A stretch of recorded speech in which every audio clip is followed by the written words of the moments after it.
In my heyday, young girls wrote to me. Everybody seemed to have time to devote to me.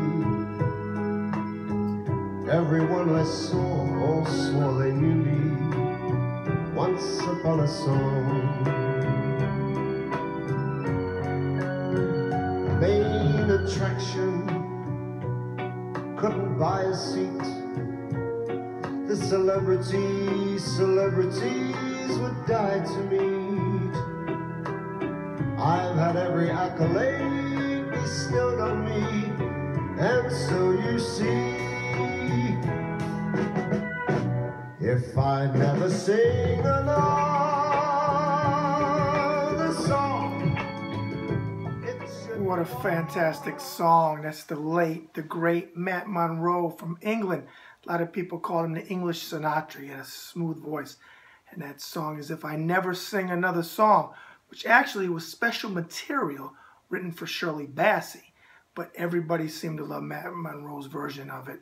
God rest his soul. What a fantastic singer. I'll give you a little bit more of that. Forget about it. Another vow. Sing it, Matt. I should get by,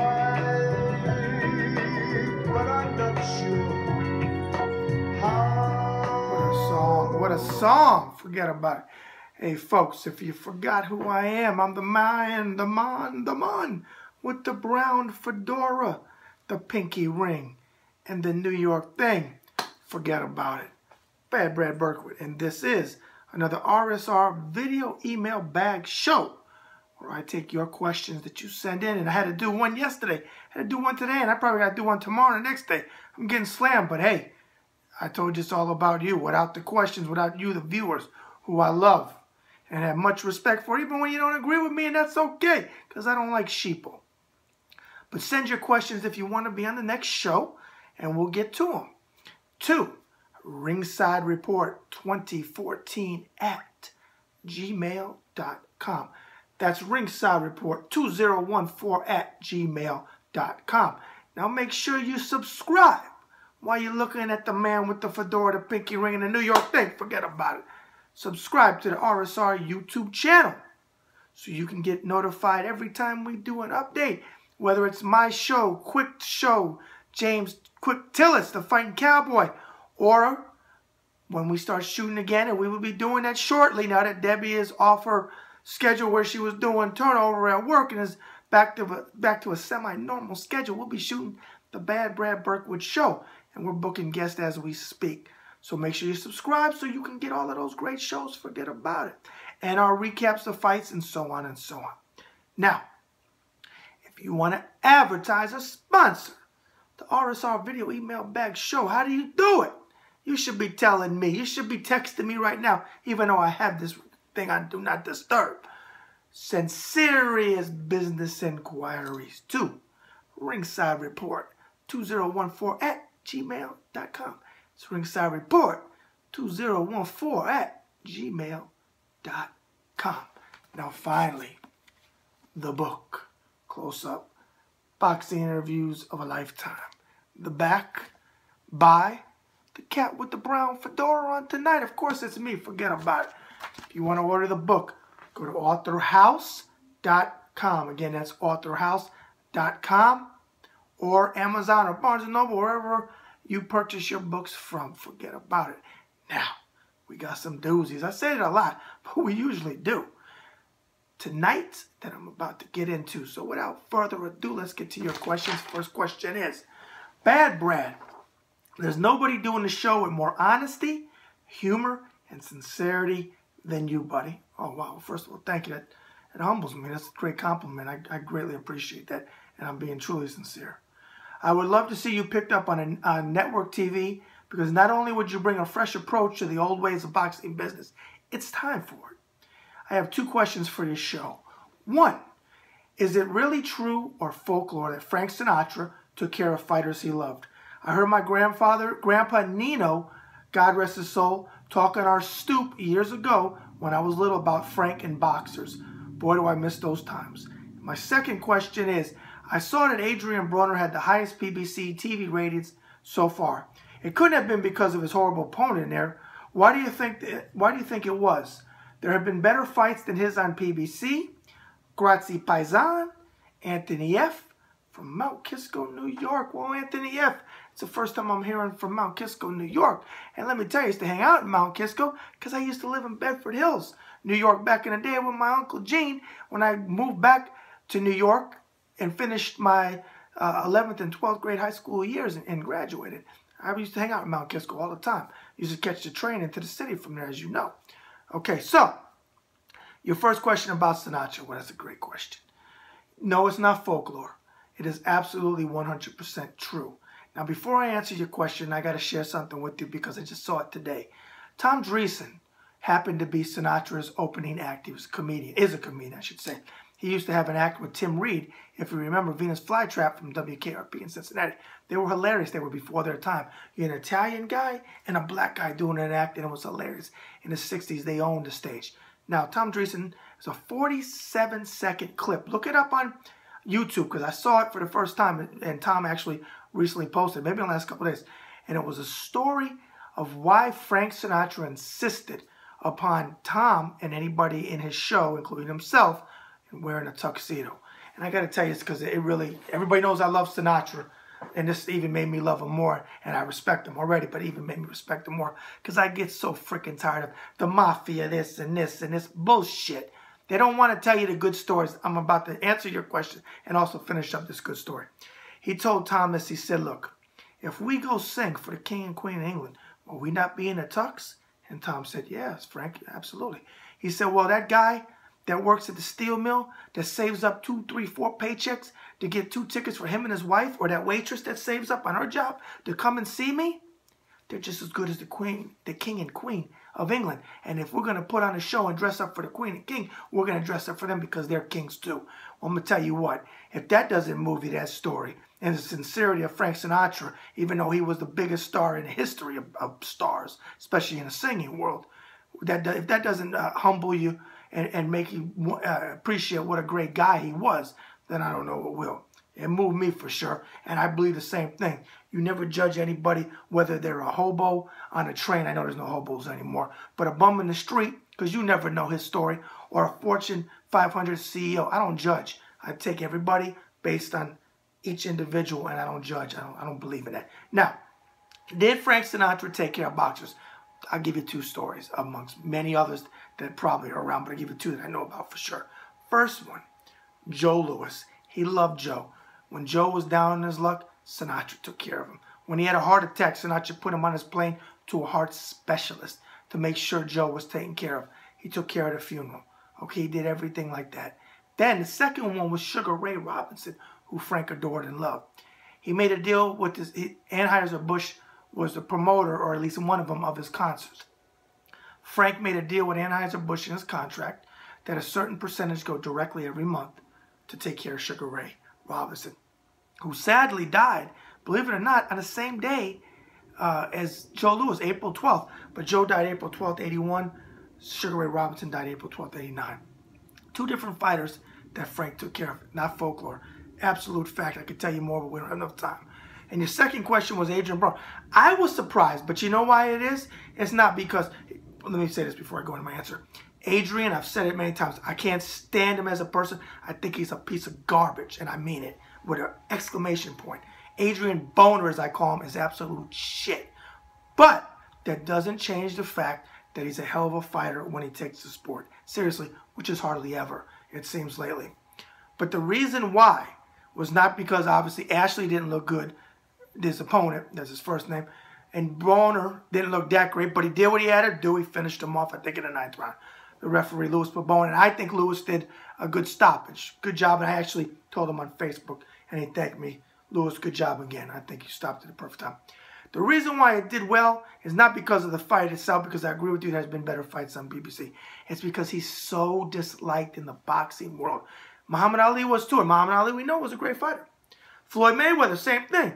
People came and watched to see him get his ass kicked. It didn't happen this time. It has happened before, but it didn't happen this time. That's the reason why. And all of the trouble he had with the police and everything else, and his big freaking mouth, and the crunk in his mouth, and his freaking ridiculous entourage, which is one thug is worse than the next, and I mean thug. I don't usually use that word, but they're thugs. Look how they act. They want to be in the camera shot. His father brushing his hair. His father needs to leave the buffet alone. And instead of brushing his hair and taking that energy, needs to hit the freaking gym. He's the size of the freaking boxing ring. Forget about it. But that's the reason why, in my opinion, they want to see him lose. Unfortunately, he didn't lose that time, but he damn sure lost 11 out of 12 to Sean Porter, and he also got his ass kicked by Marcos Maidana. So, forget about it. There's your questions, or sorry, there's your answers. Anthony F. from Mount Kisco, New York. Next question. Bad Brad. You had my crew on the floor over here yesterday with the story your buddy Ed the Eye wrote in about that you answered on your show, about you screaming when the hot water hit you when the guys were stationed in South Korea. I was laughing too. I got a photographic memory, completely forgot about that story. And like I said, I didn't scream like a little girl. I screamed 3 times louder than Chris Tucker, who I always said screamed like a little girl. So I got him beat. Okay, so he goes on to say, hilarious, pal, I'm telling you. My crew loves boxing and has for many years. We meet and watch old tapes and all the TV fights when we can. Here's my question. What did you think of Victor Galindez when he ruled the light heavyweight division? I know he was always the bad guy, but he was a very interesting fighter. Is he still alive? Thanks, Tom T. from Akron, Ohio. Wow, Tom T. from Akron, Ohio. Well, thank you for your question. I'm glad, again, that you enjoyed Ed the Eye's trying to show me out yesterday on that show. But you saw I answered it. I never run from questions or stories, even if they're true about me. Victor Galindez was a hell of a fighter. Very dirty, disliked, wore the black hat, as we say. You know, you got the old black hat in the Cowboys days. But was a champion for 4 or 5 years. I think he won the belt, off the top of my head, I could be wrong, 74 against Lynn Hutchins. I think that's who he beat. But I could be wrong. And I think he lost in 78 for sure when he lost the first time to Mike Rossman. Then he beat Rossman in the rematch. And I think the second fight or the first fight, I don't remember now. One of them was on the undercard of Ali Spinks, 1 or 2. That I don't remember. But Galindez was a very good fighter. He's in the International Boxing Hall of Fame. And he was tough. They don't make him like that anymore. Dirty or not, he was a tough son of a bitch in there. Sadly, I have to tell you, he died. And he actually died very young. I want to say 43, about maybe 32 years old. I'm pretty sure. I think he was born in 48. But he died in 1980. He was a race car driver because he had to retire because he had detached retinas. And he had to retire because of it. He was a race car driver in his very first race. And I remember this on, I believe it was Wild World Sports or NBC. Somebody, they showed the thing. In his first race, he pulled into the pit and he got hit by another car. And he was instantly killed. God rest his soul. He was a tough son of a guy. Not one of my favorite fighters, personally. He had a great fight against Yaki Lopez, who was one of my favorites. Not my 1 or 2, my number 3 or 4 there. And I think Yaki actually beat him, but they gave him the decision. But great fight nonetheless. And he was a great fighter. Not my favorite, but much better than most are today. All right, Tom T. Last question. Bad Brad. 2 and 2 make 4, and how I adore you more and more. Oh, I already know who this is. All right, I know who this is. You haven't written it in a while there, Meshuggah. I'm going to read your question, darling. I already know. So let's go on. And you go on to say, I may be the queen of the Meshuggahs. Oh, you got that right. Who write your show, but just know I can't get enough of your forget about it. Dad sends his best to you as usual. I'm going to keep it to one question for your show this time. Why was Alexis Arguello so special? I hear nothing but great stuff, but I wanted your thoughts. Hugs and kisses. Janice, your blue Jew from the Bronx, New York. Oh, Meshuggah, to you and your father. I'm glad he's doing well. I know he wasn't feeling well for a while. And Janice, you always rhyme because you got plenty of time. Hey, look at that. I rhymed. I wasn't even trying. Forget about it. She's a poet. She don't know it. All right. Alexis Arguello. I said it many times on the show, but I get great pleasure talking about him. Another one. Sadly, God rest his soul. Before I go into it, never, ever, ever, ever, ever, ever, ever did he kill himself. That crooked government did it. He didn't put no gun and kill himself. That's bullshit. Makes me sick. To this day, I still get mad. Forget about it. Alexis Arguello. Wonderful human being. Beloved. Great fighter. Good looking son of a bitch, I tell you. Met him twice. Both times. Second time I got to talk to him more than the first time. I met him at Roy Jones' first fight, May 6, 1989, at the Pensacola Civic Center. But I met him in 2001, again at the International Boxing Hall of Fame that year. And that time we talked a lot more. He took time for all of his fans. He was a sweetheart. And if you ever want to see how beautiful a person he is, if you don't want to go with what I say, you say, oh yeah, bullshit, bad bread, I don't believe it. Hate the third person stuff, but since I'm saying it, I got to use my name. So, if you don't believe me, go on YouTube and Google Ray Mancini, 1981. Again, I think it was in October. I think it was the same day. Don't correct me if I'm wrong.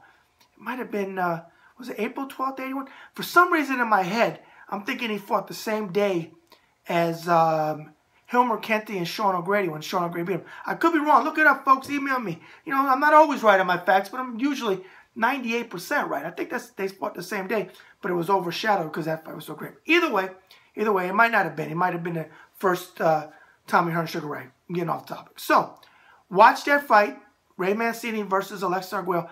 He knocked out Mancini, and he comes over, and he hugs Mancini, and he tells him, I love your father, Lenny, who was still alive at the time, and anything I could do for your career. And Alexis meant it. He was like that. He was a genuine person. I can't say enough great things about him. We need more people like that, not only in boxing, but in the world today, because he was a beautiful, beautiful man. And he had his skeletons, okay? But there's very few people that walk the earth that are perfect. Actually, nobody's perfect. Let's call it what it is. The man upstairs. That's the only one it is. But he was a wonderful person. I miss him. And whenever I get asked about him, I'm always touched because I'm glad, Janice, that you remember him, because it gives me an opportunity to talk about such a legendary fighter who's also in an International Boxing Hall of Fame. All right, my blue Jew Janice from the Bronx, my poet, and you know it, darling. Okay, that's another RSR video email bag show, and can't forget about it. And as we always say, and as Frank Sinatra sang so long ago, the best is yet to come. Bad Brad out.